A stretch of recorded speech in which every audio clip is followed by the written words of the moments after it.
Hello everyone, welcome to preparation for all. मैं हूं प्रज्ञा और आप देख रहे हैं प्रिपरेशन फॉर ऑल। तो हमने क्या पैटर्न, एग्ज़ाम पैटर्न जो DSSS PGT सोशल साइंस का था, एग्ज़ाम पैटर्न हमने अच्छे से देख लिया था। फिर मैंने वो एलिजिबिलिटी, एज क्राइटेरिया सब मैंने डिटेल में बता दिया था। फिर मैंने सिलेबस बता दिया था इसका। तो अब हम सिलेबस को, अब उसको करेंगे कैसे वो देखते हैं, मतलब क्या क्या करेंगे। तो हम पहले, मैं यहाँ पे विश्व इतिहास का जो सीरीज़ है वो स्टार्ट करने वाली हूँ। तो आप लोग इंटरेस्टेड हैं तो देखिएगा और देखना चालू कर दीजिए। तो मैं विश्व इतिहास का सिलेबस बता देती हूँ जो TGT सोशल साइंस में आएगा। तो TGT सोशल साइंस में पहले तो आ रहा है क्या, फ्रेंच रेवोल्यूशन, रशियन रेवोल्यूशन, रूस की क्रांति, वर्ल्ड वॉर 1, LON साथ में, फासिज्म और नाजिज्म, वर्ल्ड वॉर 2, उसके साथ आएगा UNO, थ्योरी ऑफ सोशलिज्म। ये सारे टॉपिक जो हैं हम विश्व इतिहास में कवर करेंगे। और PGT में है तो PGT लेवल वालों का पोटामियन हिस्ट्री आती है एक, बस ये एक एक्स्ट्रा है, नहीं तो PGT वाले भी इसको देख सकते हैं जो मैं कराऊंगी। मतलब इतने टॉपिक तो देख ही सकते हो क्योंकि ये टॉपिक भी आपके PGT में आएगा, ठीक है। और मैं ये कहाँ से करा रही हूँ और मैं भी कहाँ से पढ़ती हूँ ये बताती हूँ। मैं NCERT और जो मैं नोट्स बनाती हूँ उससे मैंने ये कवर किया है अपना, और मैं ये आपके साथ भी शेयर करना चाहती हूँ। तो चलिए फिर स्टार्ट कर देते हैं। फ्रांस की क्रांति, सबसे पहले हम स्टार्ट करेंगे फ्रांस की क्रांति से, फ्रेंच रेवोल्यूशन। तो हम इसमें क्या क्या पढ़ेंगे, पहले उसका एक बार बना लेते हैं, समरी टाइप बना लेते हैं कि क्या क्या पढ़ेंगे। तो रेवोल्यूशन, क्रांति का मतलब क्या होता है, क्रांति का मतलब क्या होता है इसको हम बहुत अच्छे से समझने वाले हैं। क्रांति का क्या मतलब है, कारण, कॉजेज हैं। तो 4 टाइप के कॉजेज हैं, मतलब ये फ्रांस क्रांति जो है, फ्रांस की क्रांति है, ये हो क्यों रही है ना। तो इसके कारण है पॉलिटिकल, राजनीतिक कारण, सामाजिक सोशल कारण, आर्थिक इकोनॉमिक कारण और तात्कालिक कारण भी हैं। ठीक, तो ये 4 कारण हैं हमारे, उसको हम ध्यान से और अच्छे से पढ़ेंगे, ठीक है। अगला, इवेंट्स, जो घटनाक्रम, मतलब कैसे कैसे घटनाएं, जो फ्रांस की क्रांति हो रही थी तो घटनाएं कैसे कैसे हो रही थी, डेट्स वगैरह कैसे थे, उस डेट्स पे बहुत सारे क्वेश्चन आते हैं, मतलब अनलिमिटेड क्वेश्चन समझ लो कि बहुत सारे बहुत सारे, बहुत इंपॉर्टेंट है ये इवेंट्स। तो इसके बहुत सारे क्वेश्चन आते हैं तो ये करना ही करना है। तो अब घटनाक्रम भी करेंगे। रोल ऑफ फिलोसफर्स, अब जो उस टाइम पे जो फिलोसफर थे उनका रोल क्या था फ्रांस की क्रांति में, हम ये भी देखेंगे और बिल्कुल डिटेल से देखेंगे कि उनका रोल क्या था, वो कैसे क्या करते थे, मतलब फ्रांस की क्रांति में कैसे उन्होंने अपना भूमिका निभाई, इस टाइप से देखेंगे।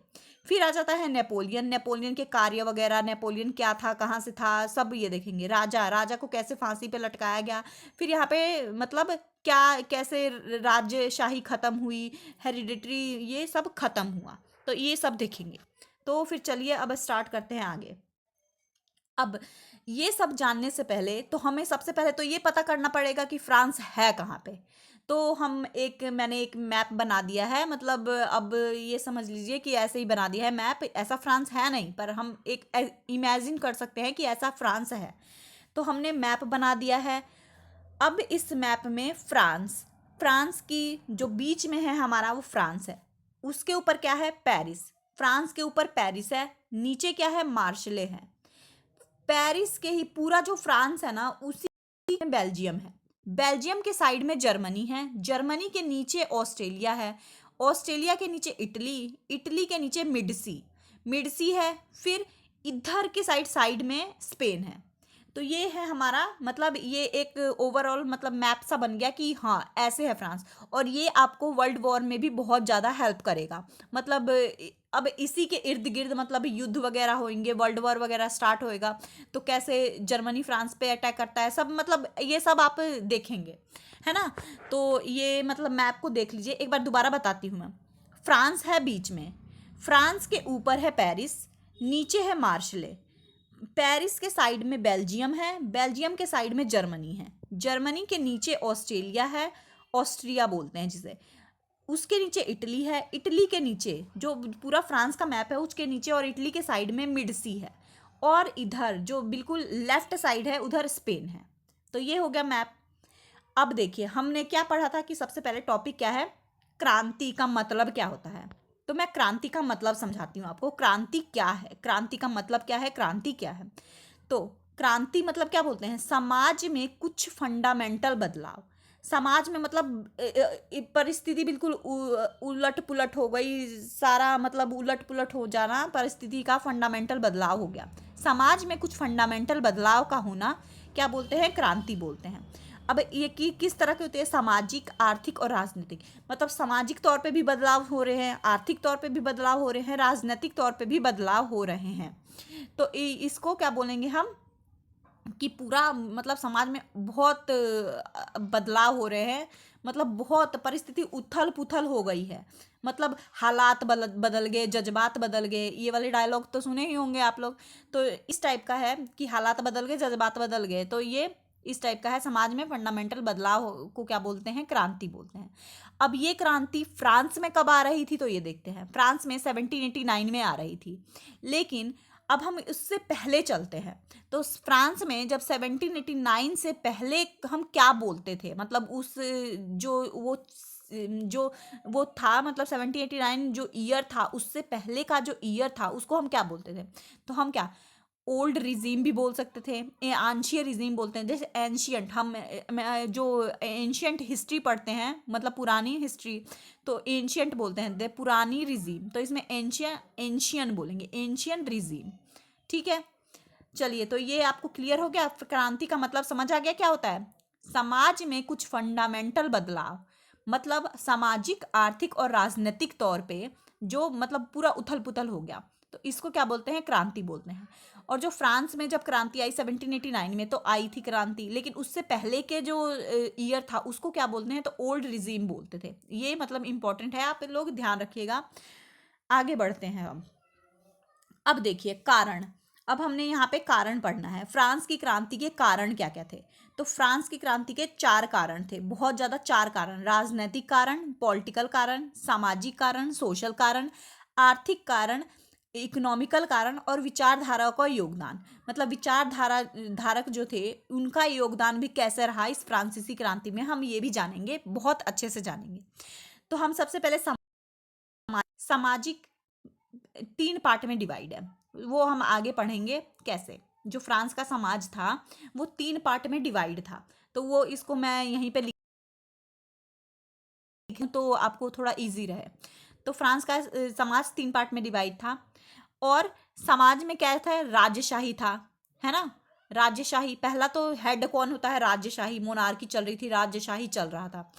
और जो ये जो 3 पार्ट में डिवाइड था जो वहाँ का समाज फ्रांस का, तो उसको क्या बोलते थे हम, स्टेट सिस्टम बोलते थे। फ्रांस का समाज जो 3 पार्ट में डिवाइड था उसको क्या बोलते थे हम, स्टेट सिस्टम बोलते थे। आगे करते हैं सामाजिक। सामाजिक में अब देखिए वो जो 3 पार्ट में डिवाइड था उसको हम विस्तार से पढ़ेंगे। एनसीईआरटी में भी ये बना रखा है, लेकिन ये ट्रायंगल शेप में नहीं बना रखा है, उन्होंने बॉक्स बॉक्स टाइप में बना रखा है। मतलब नीचे सबसे बड़ा बॉक्स, ऊपर छोटा और ऊपर छोटा, ऐसे बॉक्सेस में बना रखे हैं। लेकिन मेरे को ट्रायंगल थोड़ा ज़्यादा अच्छा लगता है, तो मैंने ट्रायंगल में ही बना दिया। तो अब देखिए समाज में पढ़ते हैं। पहला था पादरी था, दूसरा जो था कुलीन वर्ग था, तीसरा जो था, तीसरे में बहुत सारे लोग रहते थे और बहुत सारे पार्ट में डिवाइड थे। तो तीसरे पार्ट में पहला कौन था, थर्ड में व्यापारी प्लस अदालती कर्मचारी थे। दूसरे में कौन था, किसान प्लस कारीगर रहते थे। तीसरे में कौन था, भूमिहीन किसान प्लस मजदूर रहते थे। और ये जो थर्ड स्टेट है यही कर देता था, ये जो फर्स्ट और सेकंड स्टेट है ये कर नहीं देता था। ये ध्यान रखिएगा। आगे बढ़ते हैं। हाँ, तो देखिए फर्स्ट और सेकंड स्टेट है 1/3 हिस्सा पूरी फ्रांस के जनसंख्या का। मतलब जो पूरी फ्रांस की जनसंख्या है ना, 1/3 हिस्सा ही ये पहले और दूसरे पार्ट में रहते थे। इनको प्रिविलेज्ड भी बोल सकते थे जो संख्या थी। और जो थर्ड स्टेट है 96% जनता मतलब यहीं की रहती थी और यही क्या करती थी, कर देती थी। ठीक है। अब 1789 एडी तक जो जनसंख्या थी, जो फ्रांस की जनसंख्या थी, कितनी थी, 25 मिलियन जनता फ्रांस की ही थी सिर्फ 1789 तक। कितनी मिलियन, 25 मिलियन जनता फ्रांस की थी, जिसमें से 20 मिलियन सिर्फ तृतीय स्टेट के थे। ठीक, आगे बढ़ते हैं। अब आगे देखते हैं राज्यशाही। राज्यशाही के पास क्या है? देवीय हक है, डिवाइन किंगशिप है, जो मतलब कर ले सकता है। लेकिन इसी ने क्या कहा है कि फर्स्ट और सेकंड स्टेट से कर नहीं लिया जाएगा, इसलिए सिर्फ थर्ड स्टेट ही कर देगा। ठीक, तो मतलब अगर फर्स्ट और सेकंड स्टेट कर नहीं देगा तो ऑब्वियस सी बात है थर्ड स्टेट कर देगा। आगे बढ़ेंगे। अब हमने सामाजिक कारण पढ़ लिया, सामाजिक कारण में यही था। अब है आर्थिक कारण। आर्थिक कारण में है कि कर कौन देगा। तो कर साफ साफ बोल दिया गया है कि कर कौन देगा। जिस जो राजशाही है उसने बोल दिया है कि कर कौन देगा? थर्ड स्टेट कर देगा। तो थर्ड स्टेट देगा। और किस तरह का कर होगा ये? प्रत्यक्ष कर और अप्रत्यक्ष कर। अप्रत्यक्ष कर जैसे तंबाकू और नमक पे लगता था, प्रत्यक्ष कर अभी पढ़ते हैं। प्रत्यक्ष कर में आता है कैपिटेशन, एक प्रत्यक्ष कर है। ये आपको सिर्फ याद रखना है, नाम नाम पूछ लेता है कभी कभी। तो कैपिटेशन है प्रत्यक्ष कर। टाइल है जो राज्य को दिया जाने वाला कर होता है। टाइल क्या है? जो राज्य को दिया जाने वाला कर होता है। अप्रत्यक्ष कर। अप्रत्यक्ष कर में क्या आता है? गबेल आता है और एड्स आता है। ठीक। और अब एक देखिए टाइद। टाइद क्या है? कर जो चर्च लेता था, इसको धार्मिक कर बोलते हैं। अब टाइल और टाइद में कंफ्यूज होंगे। टाइल क्या है? राज्य को देने वाला कर है जो प्रत्यक्ष कर होता है। और टाइद क्या है? कर जो चर्च लेता था, वो धार्मिक कर बोलते थे इसे। ठीक है, आगे बढ़ते हैं। अब है लुईस 15 के दौरान जो देश कैसा था। तो लुईस 15 के दौरान जो देश था, कृषि प्रधान देश था। मतलब बहुत अच्छा कृषि प्रधान देश, बहुत अच्छी कृषि होती थी यहाँ पे। लुईस 15 के टाइम पे राजशाही चलती थी। 1789 से पूर्व, अब मैंने पहले ही बता दिया है, 1789 से पूर्व आंची रिजीम था, जिसे पुरानी सरकार भी बोलते हैं। ठीक है, अब देखिए 1771 से लेके 72 तक फसल बर्बाद होने लगी। जब 1771 आया और 72 आया, हम पहले बैकग्राउंड का मतलब जो हिस्ट्री है वो जानते हैं, पहले क्या हुआ था, फिर आगे बढ़ेंगे, है ना। तो 1771 से लेके 72 तक फसल बर्बाद होने लगी। राजा बोले हम तो कर लेंगे। ठीक है, मतलब जब फसल बर्बाद हो गई तो अब राजा का खर्च भी चलाना पड़ेगा, तो राजा क्या बोलेंगे कि हम तो कर लेंगे ही लेंगे। तो इसलिए ग्रेन, पावरोटी, ब्रेड के दाम बढ़ गए, है ना। मतलब उसके दाम बढ़ गए। और जो था ओवर प्रोडक्शन ऑफ वाइन, मतलब वाइन बहुत सारा बिकने लग गया। तो इसका क्या हुआ? मतलब प्राइस का घट गया। अब जो ग्रेन, पावरोटी, जो ब्रेड है, दाम बढ़ेगा तो क्या होगा? जो चीज़ें हैं उस वो कम हो जाएंगी। और ये चीज़ थी 1771 से 72 तक। बात समझे? Over production of wine. और ये 1775 की बात है, जब मतलब वाइन का प्रोडक्शन बहुत ज़्यादा हो गया था। तो बहुत ज़्यादा हो गया था तो प्राइस क्या हो गया? कम हो गया है। आगे देखते हैं। तो अब क्या हुई 1775 में, मतलब अब देखिए 1771 से 75 तक आर्थिक मंदी आ गई। 1775 तक 7 से 8 साल में आर्थिक मंदी आ गई। 1778 और 79 तक भी सूखा पड़ गया, है ना। और 1787 और 89 तक देखिए हम धीरे धीरे वहीं पे पहुंच रहे हैं जहां से फ्रांस की क्रांति स्टार्ट हो रही है। तो 87 से 89 तक भी यही रहा, है ना। तो ये रहा। तो अब क्या हुआ कि मतलब सूखा पड़ गया, सूखा पड़ गया, ये सब रहा। तो अब क्या हुआ कि क्रांति आनी ही थी। जब सब कुछ कम हो रहा है, सब कुछ घट रहा है, तो लोगों के अंदर बेचैनी होगी, तो क्रांति आएगी ही आएगी। अब एक देखिए यहाँ पे जो है आर्थिक मंदी जो 1775 में आई है, वो ग्रेट इकोनॉमिकल डिप्रेशन नहीं है। ग्रेट इकोनॉमिकल डिप्रेशन अलग है। मैं बाद में भी एक टॉपिक बोला, ये ग्रेट इकोनॉमिकल डिप्रेशन का अच्छे से पढ़ा दूंगी, लेकिन यहाँ पे हल्का सा समझ लेते हैं, नहीं तो आप आर्थिक मंदी और ग्रेट इकोनॉमिकल डिप्रेशन में कन्फ्यूज हो जाओगे। आर्थिक मंदी जो फ्रांस में आ रही थी 1775 में आ रही थी, 7 से 8 साल तक चली, यही चली, है ना। 1789 तक भी यही रहा, सूखा उखा पड़ा रहा था। और ग्रेट इकोनॉमिकल डिप्रेशन क्या है? जो अमेरिका में शुरू हो रहा था। अमेरिका में शुरू हो रहा था, कब हो रहा था? 1929 से 39 के बीच में ये चालू हो रहा था। अब यहाँ पे क्या हुआ था? वॉल स्ट्रीट एक्सचेंज क्रैश हो गया था। अब जैसे हमारे इंडिया का जो शेयर बाजार है, वहाँ का शेयर बाजार का नाम क्या है? वॉल स्ट्रीट एक्सचेंज जो है वो पूरा का पूरा क्रैश हो गया था। तो इसलिए ये इसको क्या बोलते हैं? ग्रेट इकोनॉमिकल डिप्रेशन आ गया था अमेरिका में। ठीक है, और ये कब था? आर्थिक मंदी तो 1775 में थी, और ग्रेट इकोनॉमिकल डिप्रेशन कब था? 1929 से 39 तक। ठीक है, आगे बढ़ते हैं। तो अब हमने ये देख लिया लुई 16 से पहले की सरकार कैसी थी, क्या था, आर्थिक मंदी पढ़ लिए, सामाजिक कारण पढ़ लिए। अब लुई 16 के टाइम पे, लुई 16 से पहले जो वित्त मंत्री थे वो कौन कौन से थे वो देखते हैं। ठीक, तो मोस्ट इम्पॉर्टेंट, बहुत ज़्यादा ये प्रीवियस ईयर में भी पूछा गया है, बहुत ज़्यादा इंपॉर्टेंट है कि लुई 16 से पहले जो वित्त मंत्री थे वो कौन कौन से थे। तो देखते हैं। तुर्गो, तुर्गो है 1774 से 76 तक रहा। नेकर, नेकर 76 से 81 तक रहा। कैलोन, कैलोन 1783 से लेके 87 तक रहा। ब्रायन, ब्रायन 1787 से लेके 1788 तक रहा। तो अब देखिए इसको ना सीरीज में ही याद कर रहा है। तुर्गो था, सन याद भी नहीं करेंगे तो चलेगा, लेकिन ये जो सीरीज है वो उसको याद करना है। तुर्गो, नेकर, कैलोन, ब्रायन, ये 4 नाम थे। ठीक है, तुर्गो कौन है, 1774 से लेके 76 तक था। नेकर 1776 से लेके 81 तक था। कैलोन 1783 से लेके 87 तक था। ब्रायन 1787 से लेके 1788 तक था। अब इसका ट्रिक देखिए, जो ट्रिक है, तू नाको करबा, तो तू तुर्गो, ना नेकर, को कैलोन, करबा बा ब्रायन। अब देखिए तुर्गोन, नेकर, कैलोन के बारे में तो प्रीवियस ईयर में पूछ रखा है, लेकिन ब्रायन के बारे में अभी तक कोई जिक्र नहीं है, ना पूछा है, यहाँ तक पहुँचे भी नहीं है। पर क्या पता आगे चल के पूछ ले इन फ्यूचर, तो ये भी याद रखना है। ये 4 वित्त मंत्रियों के नाम बहुत ज़्यादा इंपॉर्टेंट है, याद रखना है। आगे बढ़ते हैं। अब आते हैं हम राजनीतिक कारण पे। हमने क्या पढ़ लिया, सामाजिक कारण पढ़ लिया, आर्थिक कारण पढ़ लिया। अब तीसरा है राजनीतिक कारण। राजनीतिक कारण कैसे था फ्रांसीसी क्रांति होने का। तो क्रांति पहले हमने पढ़ लिया था, किसको बोलते हैं, फंडामेंटल चेंज को बोलते हैं। मतलब फ्रांस की क्रांति पूर्ण क्रांति, मतलब पूरी टोटल रेवोल्यूशन भी बोलते हैं इसको। पूरे मतलब अस्त व्यस्त हो गया था सब कुछ, फंडामेंटल चेंज, पूरी तरह से चेंज हो गया था, टोटल रेवोल्यूशन। अब देखिए लुईस, लुईस क्या है 14, लुईस 15, लुईस 16, ये 1 बाय 1 आते रहे, पीढ़ी दर पीढ़ी चलते रहे। पहले कौन था, लुईस 14, लुईस 15, फिर आया लुईस 16।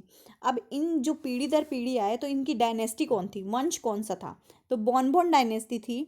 बोनबोन डायनेस्टी, बोनबोन एक बिस्कुट आता था पहले जो चीनी वाला बिस्कुट होता था, उसे उसके नाम से याद कर लीजिएगा, बूरबोन डायनेस्टी बोलते हैं इसे। ठीक है, लुईस 14 के टाइम पे, लुईस 14 के टाइम पे क्या था, फ्रांस सबसे समृद्ध देश की उपाधि मिली थी।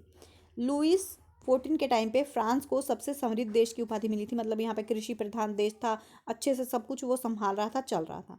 लेकिन लुईस 15 के टाइम पे हालात बिगड़ने लग गए थे। लुईस 16 के टाइम पे बहुत ज़्यादा ही हालात बिगड़ गए थे। तो तभी तो क्रांति आई, जब हालात बिगड़ गए। तो आगे बढ़ेंगे। लुईस जो 16 था उसका राज्याभिषेक कब हुआ, लुईस 16 का राज्याभिषेक हुआ 1774 एडी में हुआ था। ठीक है, लुईस 16 20 साल का था जब उसकी शादी ऑस्ट्रिया की राजकुमारी मारिया एंटोनिट से हुआ था। ठीक है, अफसर जो थे इंटेंचर्ड ऑफिशियल थे। लुईस जो 14 के समय में इन्होंने अच्छी तरह काम किया जो ऑफिशियल्स थे, लेकिन लुईस 16 के समय में ये भी भ्रष्टाचार की नीति पर चलने लग गए थे, तो इसलिए क्रांति आई। हाँ जी, तो आगे पढ़ते हैं। जो राजा था फ्रांस का, तो राजा जो फ्रांस का था उसने जो लास्ट स्टेट जो था जनरल की जो बैठक थी, जो लास्ट स्टेट जनरल की बैठक थी वो कब कराई हुई थी, तो वो हुई थी 1614 में हुई थी। लेकिन अब ये बैठक होएगी, अभी मैं बताऊंगी कब होएगी, लेकिन राजा करवाता है क्योंकि इतनी हालात बिगड़ गया था कि इसको ये स्टेट जनरल की बैठक करानी पड़ी थी। तो सबसे पहले कब हुई थी, 1614 में हुई थी। उसके बाद अब कब होएगी अभी मैं बताऊंगी आगे आपको। फिर आगे देखते हैं। अब राजा जो है बिना किसी वारंट के जेल में डाल सकता है। अब यहाँ पे क्या बोल रहा है कि राजा बिना किसी वारंट के जेल में डाल सकता है, तो इसको फ्रांस लैंग्वेज में क्या बोलते हैं, लेटर दे कैशे। अगर आप पूरा प्रॉपर फ्रांस लिखेंगे तो लेट्रे बोलेंगे, बोलेंगे भी लेट्रे, लिखेंगे भी लेट्रे, लेट्रे दे कैशेट।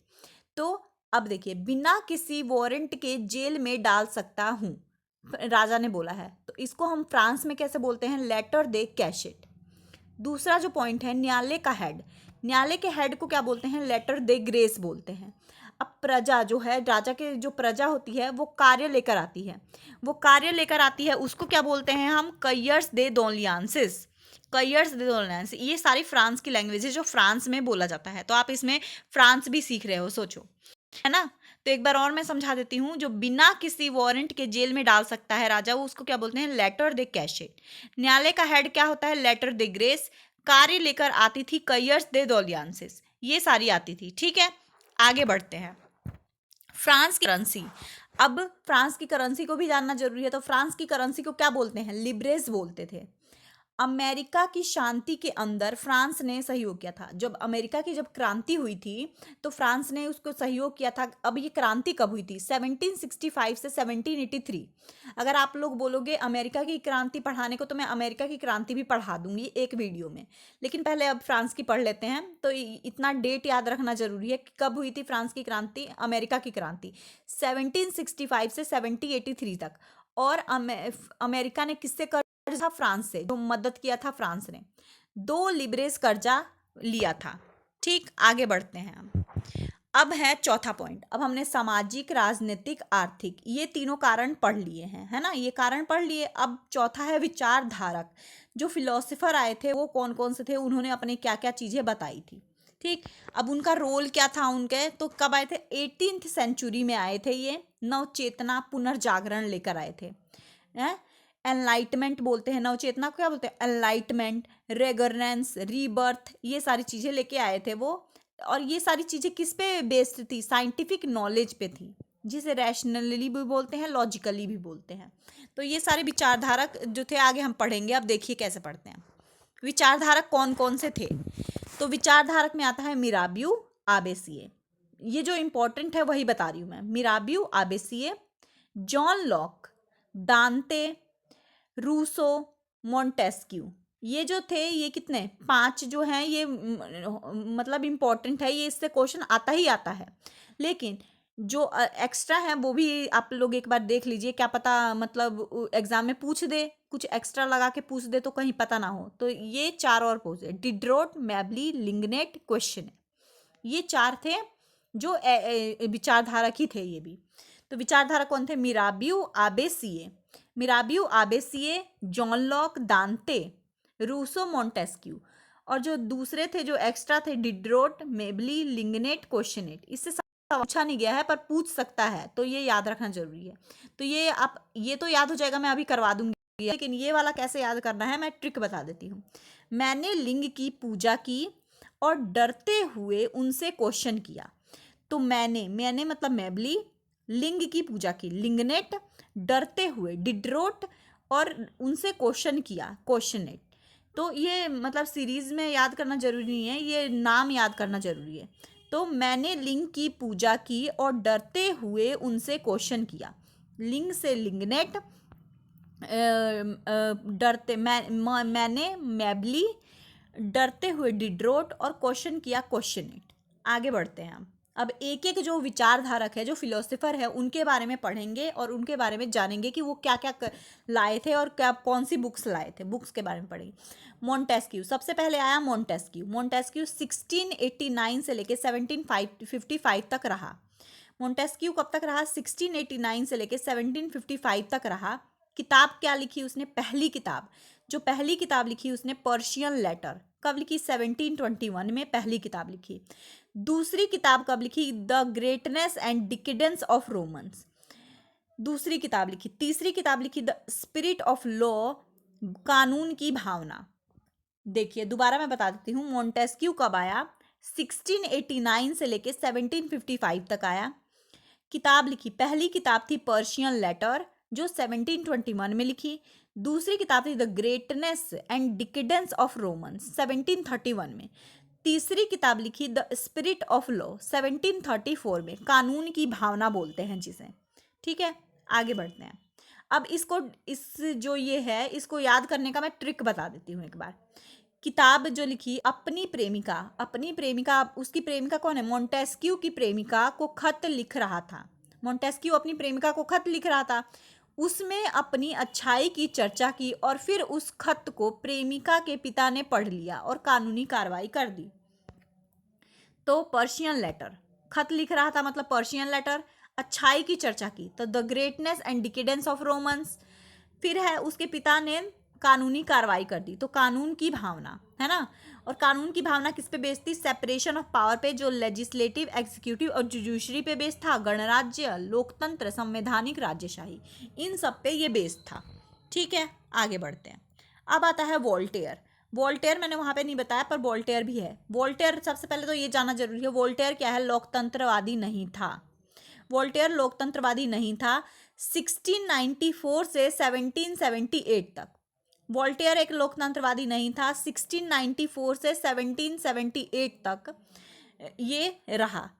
और ये क्या था? चर्च रूढ़िवादी था। चर्च रूढ़िवादी था, एक ऐसी तानाशाही जिसमें राजा प्रजा पर ध्यान दे। ये क्या चाहता था? एक ऐसी तानाशाही चाहता था जिस पे राजा प्रजा पर ध्यान दे। अब जीन जैक्विस रूसो के बारे में जानते हैं, जो 1712 से लेके 1778 तक आया। ठीक, उसने पहली किताब लिखी सामाजिक अनुबंध 1762 में, जो मतलब बहुत इंपॉर्टेंट किताब है इसकी। और रूसो का ही कथन है ये कि man is born free but everywhere he is in chain. Man मतलब मैन आजाद जन्म लेता है, लेकिन हर जगह उसे बेड़ियों में बांध रखा है। Man is born free but everywhere he is in chain. Man आजाद जन्म लेता है, लेकिन हर जगह उसे बेड़ियों में बांध के रखा है। आगे बढ़ेंगे अब। इसकी और भी किताबें हैं, अ discourse on arts and science, a discourse on the origin of inequality, a discourse on political economy. ये तीनों डिस्कोर डिस्कोर करके आएगा तो ये आप लगा दोगे। एक है सामाजिक अनुबंध, चौथा क्या है? इमाइल। इमाइल बहुत इंपॉर्टेंट किताब है, ये पूछ लेगा, मतलब ये 3 दे देगा और एक इमाइल दे देगा तो आप कंफ्यूज हो जाओगे। तो इमाइल याद रखना कि किसकी किताब है, रूसो की किताब है। और इसने ये भी बोला है, नेचुरल कंडीशन में इंसान ईमानदार है, परंतु हालात उसे भेदभाव करना सिखा देते हैं। तो ये भी इसने बोला है। आगे बढ़ते हैं। नेपोलियन ने अब क्या क्या बोला है? नेपोलियन ने क्या कहा है? रूसो के कारण ही फ्रांस की क्रांति संभव हुई है। अब नेपोलियन रूसो पे ही ताना मतलब वो कर रहा है, तीर लगा रहा है कि रूसो के कारण ही फ्रांस की क्रांति संभव हुई है। अब है आगे जॉन लॉक। जॉन लॉक की किताब है two treatises of civil government. Civil government नहीं लिखा, पर ये भी है टू ट्रेटाइजेस ऑफ गवर्नमेंट, सरकार के लिए 2 ग्रंथ। जॉन लॉक की किताब है ये। आगे बढ़ेंगे। आबे सीए। आबे सीए क्या है? पादरी वर्ग का है, पहली बात तो ये याद रखना है। उसकी किताब क्या है? तृतीय स्टेट क्या है? इसने लिखा है तृतीय स्टेट क्या है। इसका एक कथन भी है, रूसो जो इसने बोला है कि रूसो की बातों में ही फेरबदल करके इसने कहा है कि लोग खुद नहीं क्रांति ला सकते हैं, क्योंकि उन्हें नेतृत्व की जरूरत पड़ती है। रूसो की बातों में उलटफेर करके क्या बोला है कि लोग खुद नहीं क्रांति ला सकते हैं, क्योंकि उन्हें नेतृत्व की जरूरत पड़ती है। आगे बढ़ते हैं हम। मिराबियो। मिराबियो आ गया। मिराबियो ने क्या लिखा है? The friend of man emits humans, जो मतलब इसकी पहली किताब थी। अब ये किस पे बेस है? विकेंद्रीकरण, प्रशासन का जो विकेंद्रीकरण होता है उस पे बेस है। राइट टू प्रॉपर्टी, कुलीन वर्ग का था ये, मतलब कुलीन वर्ग का था। ठीक है, यहाँ तक विचारधारक खत्म हो गए। तो हमने क्या क्या पढ़ लिया? पहले तो पढ़ लिया कि मतलब क्रांति का मतलब क्या होता है। फिर हमने कारण पढ़ लिए, 4 कारण पढ़े, सामाजिक, आर्थिक, राजनीतिक और विचारधारकों का योगदान। अब हम तीसरा जो इसका सब टॉपिक है वो स्टार्ट करने जा रहे हैं, वो है इवेंट्स, घटनाक्रम। घटनाक्रम को बहुत ध्यान से पढ़ेंगे कि कब कब, लाइन वाइज, बिल्कुल लाइन से पढ़ेंगे कि कब कब क्या क्या हुआ था, और एकदम आराम से, बिल्कुल शांति से पढ़िएगा, क्योंकि बहुत ज़्यादा इंपॉर्टेंट है घटनाक्रम। ठीक है, तो चलिए मैं स्टार्ट कर देती हूँ। 14 जुलाई 1789, सबसे पहले कौन सी घटना हुई? 14 जुलाई 1789 को क्या हुआ? पुरुष प्लस महिला, 7,000 पुरुष प्लस महिला टाउन हॉल में गए। क्या करने? फॉर्म्ड पीपल मिलिशिया, लोगों का मिलिशिया करने। इसको बेस्टिल्ड अटैक के नाम से जानते हैं। मतलब आपको क्वेश्चन पूछ देगा बेस्टिल्ड अटैक कब हुआ था, तो 14 जुलाई 1789 को हुआ था। लेकिन जो इसका बैकग्राउंड की कहानी है, क्यों हुआ था, कैसे हुआ था, ये सभी जानना जरूरी है। तो ये भी देखिए, 14 जुलाई 1789 को 7,000 पुरुष प्लस महिला टाउन हॉल में गए। क्या करने? लोगों का मिलिशिया करने, जिसे हम बास्टिल्ड अटैक भी बोलते हैं। अगला घटनाक्रम देखते हैं। 5 मई 1789, 5 मई 1789 स्टेट जनरल लुईस 16 की बैठक हुई थी। अब मैंने ये पहले भी बताया था कि ये कब, सबसे पहले कब हुई थी? तो 1614 में हुई थी, है ना। अब उसके बाद ये कब हो रही है, 5 मई 1789 को हो रही है। स्टेट जनरल लुईस 16 की बैठक हुई थी, जिसमें अब कौन कौन से लोग आए थे। 1715 में 2.3 करोड़ लोग थे, 1789 में 2.8 करोड़ लोग हो गए, 25 मिलियन से 20 मिलियन थर्ड स्टेट पीजेंट्स आए। ठीक, थर्ड स्टेट के पीजेंट्स आए। पहला दूसरा तीसरे में 300 लोग थे। अब एनसीईआरटी में 286 276 दिया है, तो हमने ओवरऑल 300 लोग मान लिए। और सिर्फ थर्ड स्टेट से ही 600 लोग आए थे। ठीक, तो पहले तो क्या था, पहले था जो एक स्टेट है वो एक वोट देगा। जो 1614 में जो ये स्टेट जनरल की बैठक हुई थी, उसमें बोला गया था कि एक स्टेट ही एक वोट देगा। और लेकिन अब यहाँ पे ये बैठक क्यों हो रही है, ये इसलिए हो रही है कि एक लोग एक वोट देगा, इसलिए ये बैठक हुई थी। ठीक है, आगे बढ़ेंगे।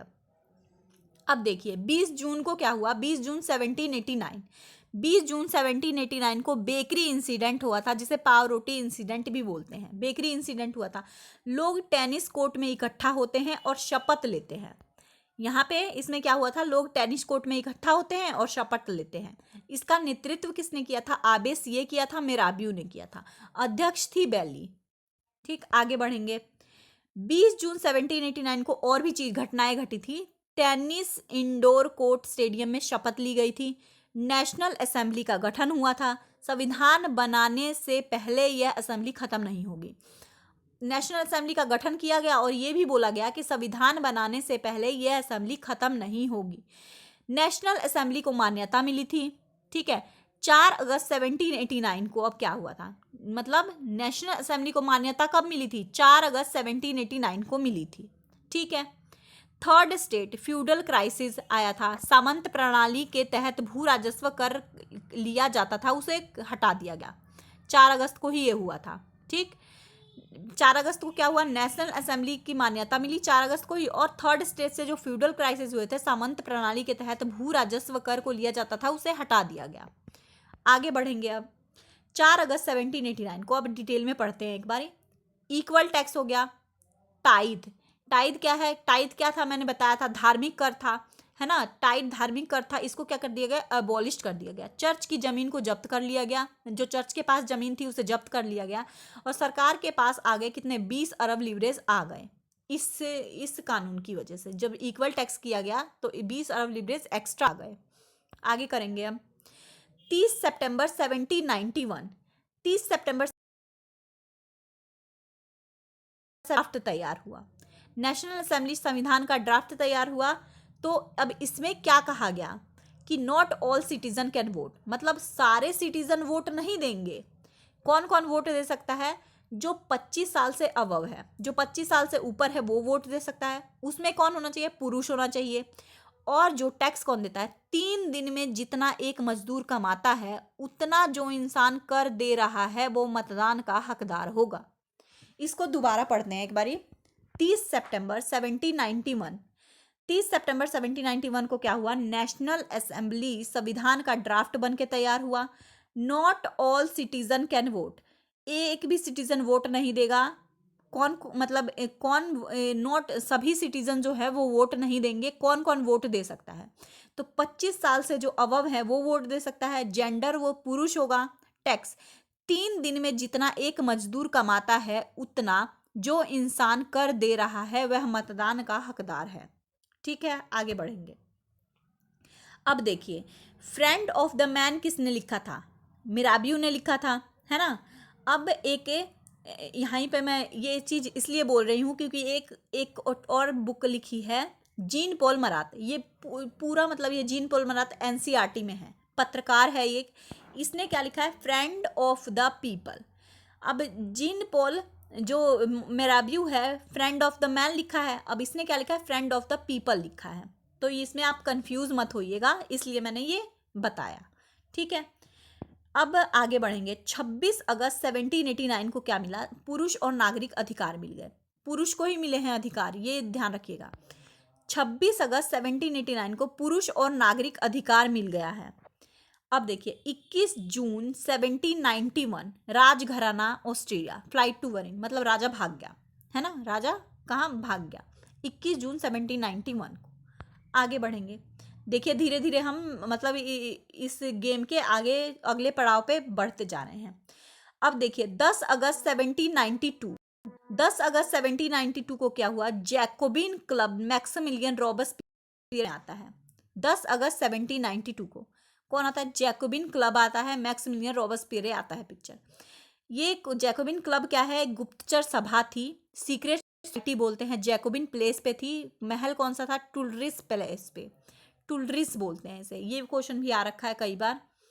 21 सितंबर 1792 को, अब 21 सितंबर 1792 को क्या हुआ, कन्वेंशन कॉन्स्टिट्यूशन अबॉलिश्ड मोनार्की। 21 सितंबर 1792 को संविधान का जो राज्यशाही था उसको बिल्कुल हटा दिया गया। लोग कितने इकट्ठे हुए थे, 745 नेशनल असेंबली में लोग इकट्ठे हुए थे, तब जाके ये हुआ था। कन्वेक्शन कॉन्स्टिट्यूशन एबोलिस्ट मोनार्की, मोनार्की को बिल्कुल राजशाही को खत्म कर दिया गया, संवैधानिक राजशाही को खत्म कर दिया गया। आगे बढ़ते हैं, 21 जून 1793, 21 जून 1793 को क्या हुआ, राजा का लास्ट दिन था, लुइस 16 एक्सिक्यूटेड। अब इसको फ्रांस में क्या बोलते हैं, प्लेस दे ला कॉन्क्रेट, ठीक है।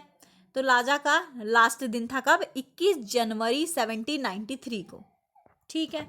आगे अब पढ़ते हैं, अब है 1793 से लेके 1794 तक आतंक का राज रहा। अब राजा तो मर गया, तो 1793 से लेके 1794 तक आतंक का राज, जिसे रेन ऑफ टेरर बोलते हैं।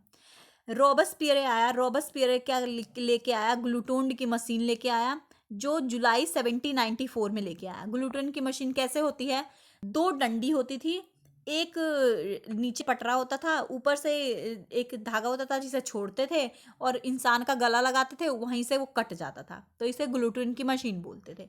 एनसीईआरटी में ये पिक्चर बना भी हुआ है, आप लोग एक बार देख लीजिएगा, अगर आप लोग बोलेंगे तो मैं भी दिखा दूंगी इस पिक्चर को, ठीक। आगे बढ़ते हैं, अब शासन क्या है, डायरेक्टरी रूल आ गया, डायरेक्टरी रूल ऑफ फ्रांस आ गया। तो कंक्लूजन क्या निकलता है, नेपोलियन बोनापार्ट कैसे आता है ना। अब यहाँ पे ये देखेंगे कि नेपोलियन बोनापार्ट कैसे आता है, अभी तो रोबेस्पियर का राज्य चल रहा है, नेपोलियन बोनापार्ट कैसे आता है ये देखेंगे। और जो फ्रांस की जो क्रांति थी ना, उससे प्रभावित कौन थे, भारत के दो लोग थे, टीपू सुल्तान और राजा राम मोहन राय, इनसे बहुत ज़्यादा प्रभावित थे। तो ये भी बहुत बार क्वेश्चन में मतलब आया है और आएगा भी, तो ये इंपॉर्टेंट है, तो ये याद रखिएगा कि फ्रांस की क्रांति से जो भारत के दो नेता थे वो कौन कौन थे जो प्रभावित थे, तो टीपू सुल्तान, राजा राम मोहन रॉय, ये दो थे। आगे बढ़ेंगे, नेपोलियन बोनापार्ट, नेपोलियन बोनापार्ट के अब बेसिक जानते हैं कि उसका जन्म कैसे हुआ, पढ़ाई क्या हुई, क्या क्या किया उसने आगे। नेपोलियन बोनापार्ट के जन्म 15 अगस्त को 1769 को हुआ। नेपोलियन बोनापार्ट जन्म 15 अगस्त 1769 को हुआ। कुलीन वर्ग का था ये, कोर्सिका का रहने वाला था। तो एक बार पढ़ते हैं, नेपोलियन बोनापार्ट का जन्म 15 अगस्त 1769 कुलीन वर्ग का था, कोर्सिका का रहने वाला था। पढ़ाई कहाँ हुई, इकोलाई मिलिशिया में हुई। Rise of Napoleon to power, यहीं से नेपोलियन का पावर हुआ, कैसे हुआ देखते हैं। नेपोलियन का उदय कब हुआ, ऑस्ट्रेलिया में हुआ था, है ना, ऑस्ट्रेलिया में हुआ था, लेकिन ये फ्रांस में आ गया। एक बार रॉबेस्पियर की पॉलिसी देखते हैं कैसे रॉबेस्पियर आया, इसने क्या लिखा, थर्मोपेरियन रिएक्शन लेके आया डायरेक्टरी रूल में, लेकिन ये क्या पड़ गया, वीक पड़ गया, इसलिए नेपोलियन आया पिक्चर में, ठीक है। आगे बढ़ेंगे, नेपोलियन बोनापार्ट 1804 कोड लेके आया था। अब देखिए, दशमलव पर आधारित नाप तौल की समान प्रणाली, ये भी लेके आया था। अब नेपोलियन बोनापार्ट को क्या बोलते थे, आधुनिकीकरण का अग्रदूत बोलते थे, ठीक। आगे बढ़ते हैं, नेपोलियन का उदय कैसे हुआ, तो ऑस्ट्रेलिया में हुआ था। नेपोलियन के बारे में हमने बेसिक जानकारी ले ली। अब देखिए, ट्रीटी ऑफ कैंपी फॉर्मियो हुआ, तब जाके नेपोलियन का उदय हुआ। ट्रीटी ऑफ कैंपी फॉर्मियो बहुत ज़्यादा इंपॉर्टेंट है, 1797 में हुआ, बहुत क्वेश्चन आते हैं। और जब हम इटली का यूनिफिकेशन और जर्मनी का यूनिफिकेशन पढ़ेंगे तो उसमें ये भर भर के ये ट्रीटी ऑफ कैंपी फॉर्मियो आएगा, ठीक। नेपोलियन का उदय कैसे हुआ, ऑस्ट्रिया में ट्रीटी ऑफ कैंपी फॉर्मियो हुआ 1797 में जब हुआ। इटली में कौन था, आबेसिये था, डायरेक्टरी अब नहीं चाहिए। आबेसिये ने क्या बोला, डायरेक्टरी अब नहीं चाहिए। और जो नए तरीके की सरकार जिसमें 3 मंत्री थे। अब इसने क्या बोला, नए तरीके की सरकार चाहिए जिसमें 3 मंत्री है। अब इन 3 मंत्रियों में से पहला कौन था, नेपोलियन था। ठीक, तो अब पता चला कि कैसे नेपोलियन बनता है फ्रांस का राजा। तो इस नई सरकार की प्रणाली को हम क्या बोलते हैं, कंसलेट बोलते हैं। इस नई सरकार की प्रणाली को हम क्या बोलेंगे, कंसलेट बोलेंगे। ठीक, आगे बढ़ेंगे अब। Napoleon reforms. अब नेपोलियन के रिफॉर्म्स कौन कौन से थे वो देखिए। 1804 को महिला को डिमीन किया गया। 1804 में क्या किया गया, महिला को डिमीन किया गया। 5 कार्य अनुभाग किए गए, सेना, युद्ध, नौसेना, आंतरिक मुद्दे, कानून और फाइनेंस, ये सारे मुद्दे किए गए। प्रशासन कैसी थी, हायरार्की थी जिसको हटाया गया। मैट्रिक सिस्टम लाया गया, मीटर, लीटर, ग्रेव्स मैट्रिक सिस्टम लाया गया। फ्रांस जो है 1800 में बैंक ऑफ फ्रांस बना। 1800 में बैंक ऑफ फ्रांस बना। 1803 में नोट छापने की अथॉरिटी मिल गई फ्रांस में। फ्रांस में मतलब बैंक कब आया, बैंक ऑफ फ्रांस कब बना, 1800 में। और 1803 में क्या हुआ, नोट छापने की अथॉरिटी मिल गई। आगे बढ़ेंगे। फाइनेंस, 1800 में बैंक ऑफ फ्रांस आया, 1803 में नोट छापने की अथॉरिटी मिल गई। अब देखिए, अब फ्रांस की क्रांति में महिलाओं का क्या योगदान था ये भी देख लेते हैं एक बारी। और कब से कब तक था, क्या कैसे कैसे था, ये सब भी देख लेते हैं। महिलाओं का योगदान 1748 से 1793 तक ओलंपे दे गोज आई। ठीक, उसके बाद 1793 में जैकोबिन क्लब की निंदा की गई। आगे बढ़ेंगे। महिला club society of revolutionary and republican women's बनाया गया था। 1791 में declaration of the right of women and citizen. 1791 में डिक्लेरेशन ऑफ, पहले तो पुरुष और नागरिक सिटीजन को मिला था, मतलब राइट्स मिले थे, लेकिन अब 1791 में declaration of rights of women and citizen मिल गया। ठीक है, अब देखिए फ्रांस की जो महिला थी उनको वोटिंग राइट्स कब मिले, 1946 में जाके मिले। कितने साल बाद, आज़ाद होने के भी कितने साल बाद में जाके इनको वोटिंग राइट्स मिले, 1946 में। ठीक, आगे बढ़ेंगे अब देखिए अप्रैल 1792 में नेशनल असेंबली वॉर हुआ ऑस्ट्रेलिया और पर्शिया के बीच में।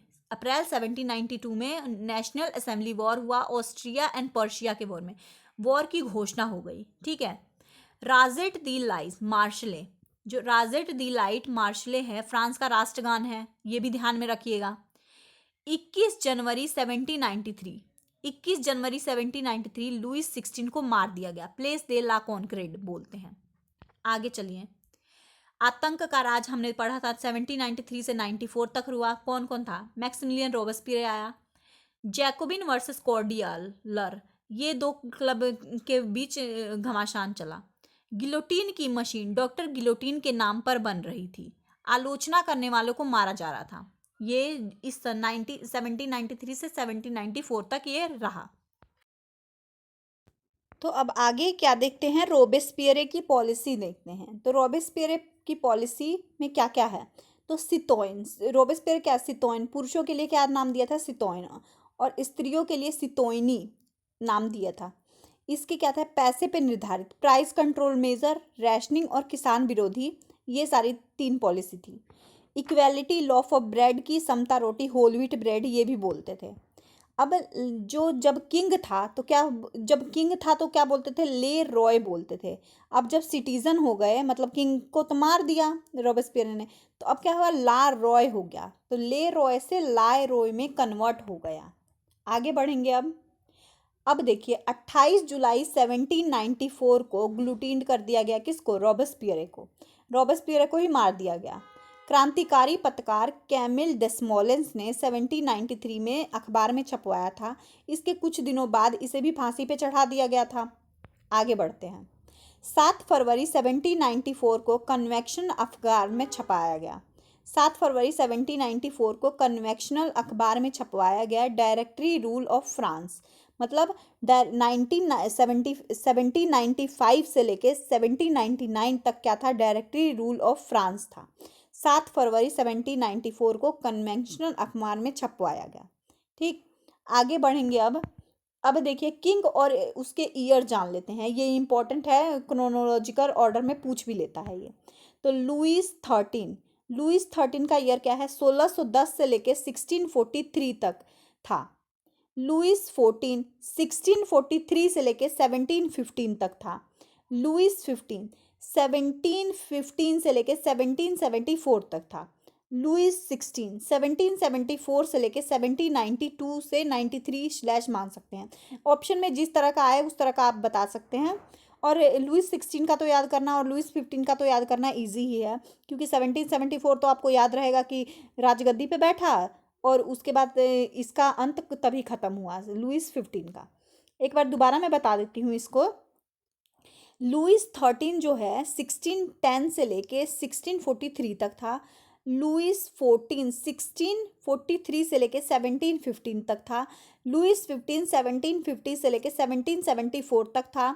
लुईस 16 1774 से लेके 1792/93 तक था।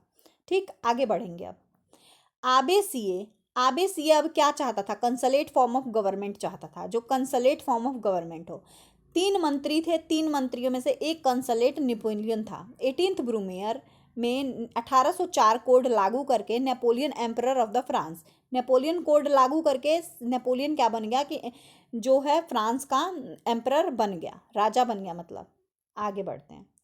Society of revolutionary and Republican women, मतलब जो सोसाइटी थी रिवोल्यूशनरी और रिपब्लिकन वुमेन्स में क्या क्या तकलीफें सही गई वो देखते हैं।